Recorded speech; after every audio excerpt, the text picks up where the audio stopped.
যারা আমাদের আবেগ নিয়ে খেলে তাদের সাথে এবার আমরা খেলবো। কেন? Mind it. কি হলো আবার? শুনেন নাই? এই ধোকা কোলা এটা তো ওই জায়গা। এই মুসলমানের দেশে আমার ভাইয়ের ভূমিকে দখল করে আমরা তাদেরকে বলতে চাই, ওই লাল পানির ভেতরে আমার মুসলিম ভাই বোনের রক্ত ভাসছে। আমরা সবাই এই ঈদে কোকা কোলা সহ সকল পণ্য বর্জন করি। গ্রামের একজন সাধারণ মুদি দোকানদারের কাছে গিয়ে একজন ভাই একটি কোক বা কোকা কোলা চাইলেন। ভাই একটা কোক দেন তো। পবিত্র দোকানে অপবিত্র জিনিস বেশি না আমি। কোকা কোলা একদম। ধোকাবাজির দিন শেষ, তোমাদেরকে দেখাবে ধোকাবাজির ফল কেমন। আসসালামু আলাইকুম ওয়া রাহমাতুল্লাহ। সম্মানিত দিনী ভাই ও বোনেরা, আসুন বর্তমান বিশ্বের সবচেয়ে বড় সন্ত্রাসী রাষ্ট্র ইসরায়েলের উৎপাদিত কোকা কোলা সহ সকল পণ্য বর্জন করি। আসসালামু আলাইকুম ওয়া রাহমাতুল্লাহি ওয়া বারাকাতুহু। গ্রামের একজন সাধারণ মুদি দোকানদারের কাছে গিয়ে একজন ভাই একটি কোক বা কোকা কোলা চাইলেন।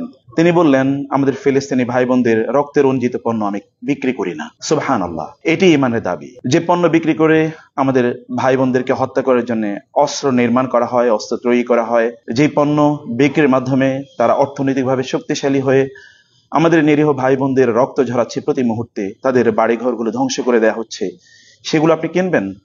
তাদের অর্থনৈতিক হাতকে আপনি শক্তিশালী করবেন? আরো অস্ত্র নির্মাণের জন্য, অস্ত্র তৈরির জন্য আপনি অর্থ যোগান দেবেন? আপনার ঈমান কি সেই কথাকে সাপোর্ট করে? ন্যূনতম ঈমানের অধিকারী যদি আপনি হয়ে থাকেন, তাদের পণ্য বর্জন করুন। এটি কোরবানির মাস, এটি কোরবানি ত্যাগের মহিমায় মহিমান্বিত হোক, আর আমাদের এবারের ত্যাগের অঙ্গীকার হোক। তাদের পণ্য আমরা বর্জন করব যারা ইসলাম এবং মুসলিমদের বিরুদ্ধে অনন্ত যুদ্ধে অবতীর্ণ হয়েছে। আমরাও তাদের বিরুদ্ধে যুদ্ধ করতে চাই, আর আমাদের এবারে যুদ্ধ হবে অর্থনৈতিক যুদ্ধ। সেই যুদ্ধে আপনি একজন গর্বিত সৈনিক হন।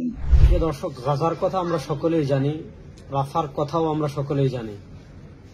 সেখানে নিরীহ মুসলমানদের রক্ত ঝরছে, হাজার হাজার মুসলমান শহীদ হচ্ছে। মানচিত্রের বিভাজনের কারণে আমরা সরাসরি গাজায় কিংবা রাফায় শরিক হতে পারছি না, কিন্তু আমাদের উচিত আর্থিকভাবে যারা দখলদারদের সাহায্য করছে তাদের যাবতীয় পণ্য বয়কট করা। সামনে মুসলমানদের পবিত্রতম উৎসব ঈদ উল আজহা। এই ঈদ উল আজহাতে গাজায়, ফিলিস্তিনে মুসলমানদের রক্তের সাথে যে নামটা মিশে আছে সে নাম কোকা কোলা। আমরা সবাই এই ঈদে কোকা কোলা সহ ইসরায়েলের যত পণ্য আছে, কোকা কোলা, 7 আপ, আরো যত পণ্য আছে, সব পণ্য বয়কট করব।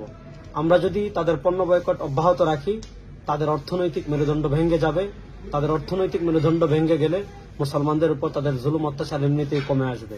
তাই আসুন আওয়াজ তুলি, বয়কট কোকা কোলা। আমরা পরিচয়ে মুসলিম, এখন প্রমাণ করতে হবে আমরা কি কাজে মুসলিম নাকি নামে মুসলিম।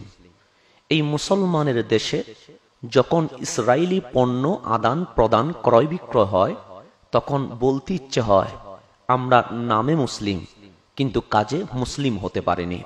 যখন কোকা কোলা, পেপসির লাল পানীয়গুলো আপনি আমি দেখি, তখন মনে হয় শুধু পানীয় দ্রব্য, কিন্তু আমার মনে হয় ওই লাল পানির ভেতরে আমার মুসলিম ভাই বোনের রক্ত ভাসছে। কারণ তাদের লাভ্যাংশের টাকা দিয়ে অস্ত্র কেনা হয়, আর সেই অস্ত্র দিয়ে আমাদের পবিত্র স্থান মসজিদে আকসা রক্তাক্ত হয়, ফিলিস্তিনের ভূমি রক্তে রঞ্জিত হয়। তাই মুসলিম হিসেবে আমাদের দায়িত্ব ইসরায়েলি পণ্য বয়কট করা। আজ থেকে আমাদের স্লোগান হবে কোকা কোলা, পেপসি সহ যত ইসরায়েলি পণ্য সামগ্রী আছে সকল কিছু আমরা বয়কট করব। এটাই আমাদের ঈমানি দাবি। আসুন সবাই ঐক্যতার সাথে ইসরায়েলি পণ্য কোকা কোলা, পেপসি বয়কট করি, এবং আমরা রব্বুল আলামিনের দরবারে স্বচ্ছ থাকি। আমরা ফিলিস্তিনের পক্ষে যুদ্ধ করতে না পারলেও অর্থনৈতিক যুদ্ধে আমরা অংশগ্রহণ করেছি। যারা আমাদের আবেগ নিয়ে খেলে তাদের সাথে এবার আমরা খেলবো। Mind it. ধোকা কোলা আমি খাই না, আপনি কি খান? মনে রাখবেন, এই ধোকা কোলা তারা সমকামিতাকেও প্রমোট করে, এবং সকল শয়তানি এক সূত্রে গাঁথা।